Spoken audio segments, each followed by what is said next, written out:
Doctor Madan Mohan Mishra ने कहा, माता सीता की खोज में श्री हनुमान जी की अद्भुत भूमिका। पूर्व प्राचार्य ने कहा, वैज्ञानिक रहस्यों को समझकर भारत के अतीत गौरव प्रतिष्ठापित करने में करे संपूर्ण योगदान। News 9 times. पश्चिमी चंपारण बगहा से नवल ठाकुर की ब्यूरो रिपोर्ट। श्री हनुमान जयंती समारोह शुभाश्रम में पंचम दिवस को काशी की धराधाम से पधारे डॉक्टर मदन मोहन मिश्रा जी का अखिलेश सांडिल्य एवं पूर्व प्राचार्य पंडित भरत उपाध्याय के नेतृत्व में जोरदार स्वागत किया गया। सीता की खोज में हनुमान जी की भूमिका की अद्भुत कथा सुनकर श्रोताओं को मंत्रमुग्ध कर दिया। उन्होंने कहा कि श्री रामचरितमानस में जामवंत के बारे में लिखा है, जरठ भयऊ अब कहई रिछेसा, नहीं तन रहा प्रथम बल लेसा, जबहि ति विक्रम भय खरारी, तब मैं तरुण रेहूं बल भारी। सबसे पहले जामवंत ने कहा कि मैं अब बूढ़ा हो गया हूँ। वामन अवतार के समय मैं जवान था, लेकिन अब मेरे शरीर में इतनी शक्ति नहीं है कि मैं लंका जा सकूं। इसके बाद अंगद के बारे में लिखा है कि अंगद कहई जाऊं मैं पारा, जिया संशय कछु फिरती बारा। इसके बाद अंगद ने खुद की शक्ति पर शंका करते हुए कहा, मैं लंका जा तो सकता हूँ, लेकिन वापस आ सकूंगा या नहीं, इस पर मुझे संदेह है।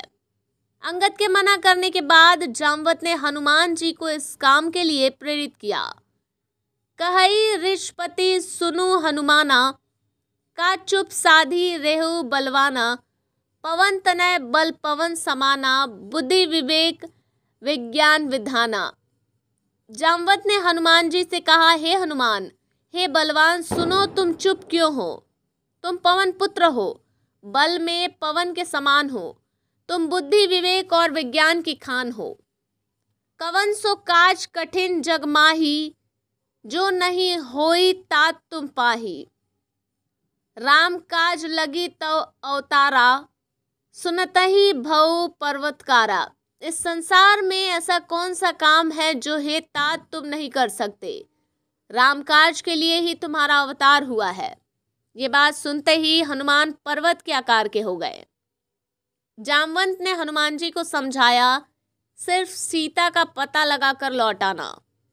हनुमान जी आत्मविश्वास से भरकर बोले कि अभी एक ही छलांग में समुद्र लांघ कर लंका उजाड़ देता हूँ और रावण सहित सारे राक्षसों को मारकर सीता को ले आता हूँ।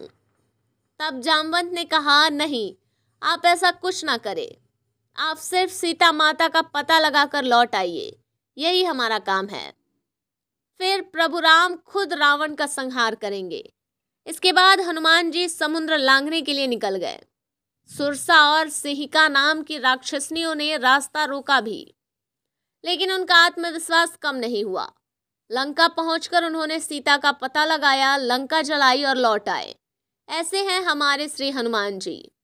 अंत में श्री मिश्र ने कहा कि चिरकाल तक परतंत्रता में रहने के कारण जनता ने सनातन धर्म के प्रति प्रत्येक नियम के रहस्य को भुला दिया था और उन्हें अंग्रेजों के कुछ पिछलग्गू सुधार गण के दुष्प्रचार से संकित दृष्टि से देखने भी लग गए थे। पर अब ऐसे आयोजनों की चेतना वैभवशाली हुई है। हम सभी का कर्तव्य है कि अपने हर पर्व के वैज्ञानिक रहस्यों की भली भांति समझकर भारत के अतीत गौरव को प्रतिष्ठापित करने में संपूर्ण योगदान दे। इस अवसर पर कथा व्यास हेमंत तिवारी, प्रिया प्रियदर्शनी, श्रीमती रेखा रामायणी की कथा का हजारों लोगों ने श्रवण करने का सौभाग्य प्राप्त किया। संचालन अद्वैत सांडिल्य ने किया। News 9 times.